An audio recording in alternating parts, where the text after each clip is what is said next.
नमस्कार, स्वागत है आप सभी का ई पोस्टल नेटवर्क पर। डाक विभाग का सबसे विश्वसनीय चैनल और सबसे बड़ा पोस्टल कोचिंग प्लेटफॉर्म, जहां से हज़ारों पोस्टल एम्प्लॉयज़, ग्रामीण डाक सेवक प्रमोशंस लेते हैं हर साल।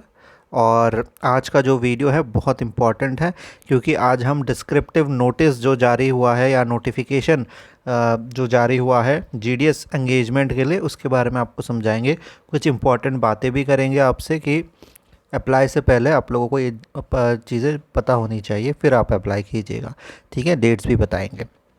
तो ये जो डिस्क्रिप्टिव नोटिफिकेशन है सभी सीपीएमजीज को दे दिया गया है, वेबसाइट में भी अभी अपडेट हो जाएगा।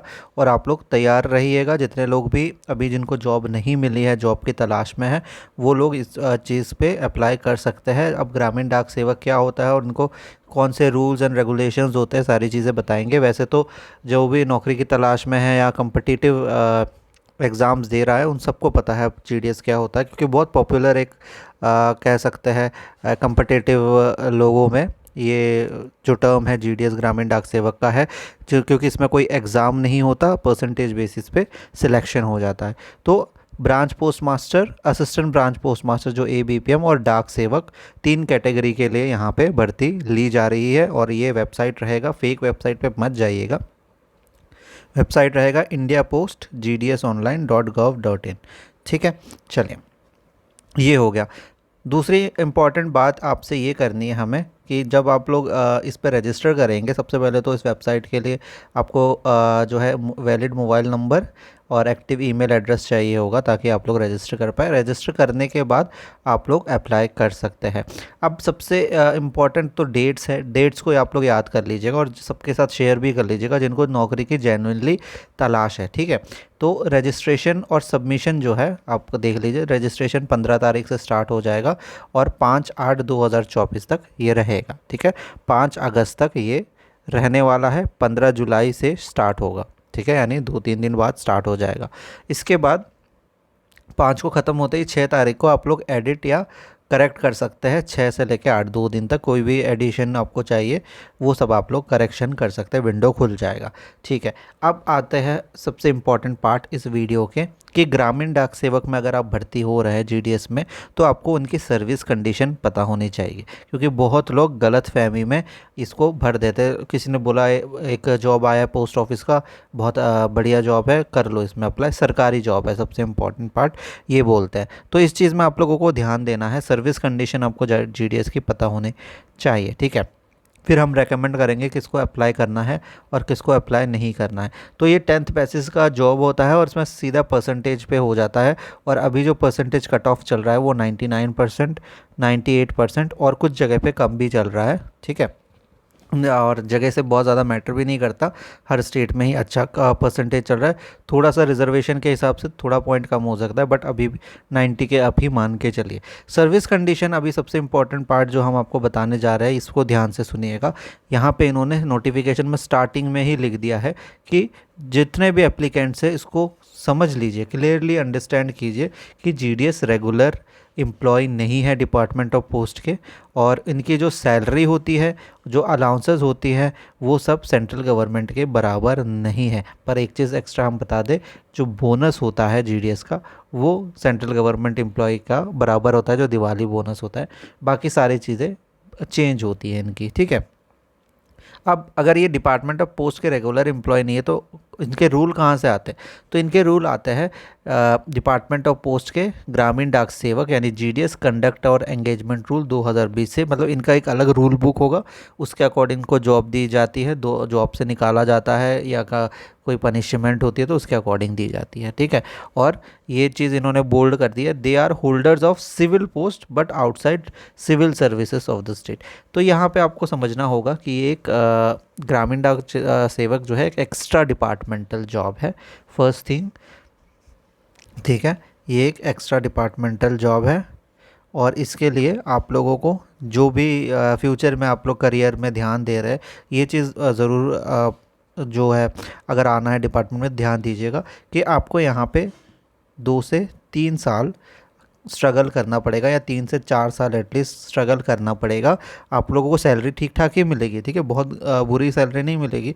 आप लोगों को सैलरी अच्छी खासी ही मिलेगी कि जैसे 15-20 हज़ार के बीच में। बट आपको स्ट्रगल थोड़ा करना पड़ेगा, क्योंकि सबसे लोअर पार्ट है डिपार्टमेंट का, तो सबसे ज़्यादा प्रेशर इनके पास आता है। ये 2-3 साल बाद आप लोग अगर स्ट्रगल कर लेते हैं, फिर आप लोगों को प्रमोशन एग्ज़ाम का मौका मिलता है, ठीक है। जो मिनिमम सर्विस है वो है 3 साल इस प्रमोशन के लिए। इसके बाद आप लोग प्रमोशन ले सकते हैं, और अभी ये 3 साल को 2 साल किया हुआ है इस साल के लिए, क्या पता आगे रहे ना रहे। पर 3 से 4 साल मान के चलिए स्ट्रगल करना है, और इसके बाद आप प्रमोशन लेके परमानेंट हो जाएंगे, रेगुलर हो जाएंगे, और पूरी सेंट्रल गवर्नमेंट की जो है सारे फैसिलिटीज़ आपको मिलेंगी, ठीक है। तो ये सबसे इम्पॉर्टेंट चीज़ है, आप लोगों को ध्यान रखना है। अब आपके जो 3 पोस्ट है उनके आप लोग अच्छे से पढ़ लीजिएगा, नोटिफिकेशन का लिंक हम नीचे डाल देंगे। एक तो ब्रांच पोस्ट मास्टर के लिए इनकी भर्ती हो रही है, जो पोस्ट मास्टर का जो काम होता है नॉर्मली ऑफिस में बैठना, अकाउंट्स खुलवाना और ट्रांजैक्शंस करना, ये इनके काम होता है, ठीक है। और नेक्स्ट जो है असिस्टेंट ब्रांच पोस्ट मास्टर, तो ABPM में आप लोगों को एक तो डिलीवरी भी दिया जा सकता है, और दूसरी ये जो असिस्ट करना BPM को पोस्टल ऑपरेशन में, और बाकी सारी चीज़ें इसमें रहेंगी। मेन ABPM में डिलीवरी का काम होता है। और एक और होता है आपका डाक सेवक, ठीक है। तो डाक सेवक का जो होता है उनका काम एक मल्टीटास्किंग स्टाफ जैसा हो जाता है, सब पोस्ट ऑफिस में या हेड पोस्ट ऑफिस में या रेलवे मेल सर्विस के ऑफिसर्स में इनको एज अ असिस्टेंट रखते हैं डाक सेवकों को, ठीक है। तो ये हो गया, 3 चीज़ हो गई, हमने आपको ऊपर ऊपर से बता दी। सैलरी की अब बात कर लेते हैं, सबसे इंपॉर्टेंट लोगों का जो सबसे ज़्यादा इंटरेस्ट होता है। तो सैलरी जो ब्रांच पोस्ट मास्टर है, क्योंकि इनकी ज़िम्मेदारी ज़्यादा है, तो इनकी 12,000 से शुरू हो जाती है। हर साल 3% का इंक्रीमेंट मिलेगा, तो करीब करीब 29,000 तक सैलरी जाएगी, आप लोग की सर्विस जैसे जैसे बढ़ेगी, ठीक है। और ABPM और डाक सेवक की बात करें तो 10,000 से सैलरी शुरू होती है। इसमें DA वगैरह ऐड होगा, तो सैलरी बहुत अच्छा खासा बन जाता है। मतलब अभी जिनको भी सैलरी मिलेगा, है ना, वो करीब करीब आप लोगों को 15,000 के ऊपर ही सैलरी मिलने वाला है, ठीक है। क्योंकि DA ही 50% चल रहा है, तो DA इसका आधा तो जो है डियरनेस अलाउंस ही मिल जाता है। 12,000 का आधा 6,000 तो एक्स्ट्रा उसका वही मिल जाएगा, ठीक है। और इसके साथ बाकी ऐड होगा कि थोड़ी बहुत अलाउंस अगर मिला ले तो करीब 12 और 6 मिला लीजिए, और 1-2 हज़ार और एक्स्ट्रा मिल जाएगा, ठीक है। तो 12, 13, 14, 15, 16, 17, 18 हज़ार, और 1-2 मतलब 18-20 हज़ार इनको आराम से मिलेगा स्टार्टिंग में ही। पर BPM का कार्ड थोड़ा सा प्रेशर वाला होता है, इनको अकाउंट खुलवाने की कभी कभी क्या कहता है टारगेट्स दिए जाते हैं, तो उसमें इशू हो जाता है, थोड़ा सा देखिएगा, ठीक है। एज की बात करें, मिनिमम 18 साल है, और इसके बाद मैक्सिमम 40 साल है। और रिलैक्सेशन जो आप लोगों के रिजर्वेशन जो मिलता है उसके हिसाब से मिलेगा, ठीक है। और यहाँ पे आप देख सकते हैं SC ST को 5 ईयर, OBC को 3 ईयर, ठीक है। EWS को कोई रिलैक्सेशन नहीं है, और बाकी फिज़िकली हैंडीकैप लोगों को अच्छा खासा मिलता है। अगर हम एजुकेशनल क्वालिफिकेशन की बात करें तो एक 10th स्टैंडर्ड का है, ठीक है। 10th पास होने चाहिए आप, और अच्छे खासे आप परसेंटेज जब होंगे तभी होगा, ठीक है। अभी 18 और 85 वालों लोगों का भी मुश्किल से हो रहा है, मतलब हो ही नहीं रहा है मान के चलिए, ठीक है। और आपको local language at least 10th standard तक पढ़ा होना चाहिए, 10th में आपका लोकल लैंग्वेज होना चाहिए। अब इसके लिए बहुत सारे केंद्रीय विद्यालय के स्टूडेंट और नॉर्मल स्टूडेंट भी फंस जा रहे हैं। तो आप लोगों को अगर आपने स्टेट में नहीं भर पा रहे हैं, तो आप लोग हिंदी इंग्लिश, अगर आपका 10th में, तो हिंदी वाले हिंदी बेल्ट में, यानी मध्य प्रदेश, उत्तर प्रदेश और हिमाचल प्रदेश, इस तरह से। और इंग्लिश है तो नॉर्थ ईस्टर्न स्टेट में आप लोग अप्लाई कर सकते हैं। बाकी आप लोगों के लिए और कोई चांसेस नहीं है, क्योंकि लोकल लैंग्वेज आना चाहिए, ठीक है। चलिए, कुछ एक्स्ट्रा प्रोविजंस है, इतना ही हमको आपको बताना था। नॉलेज ऑफ कंप्यूटर वगैरह, साइकिलिंग, ये सब के सर्टिफिकेट नहीं चाहिए, आप लोगों के पास होना चाहिए। ये सारी इंपॉर्टेंट चीज़ें हमको बतानी थी और मेन बात आपको सर्विस कंडीशन के बारे में हमें बताना था, और आप अब अप्लाई कर सकते हैं।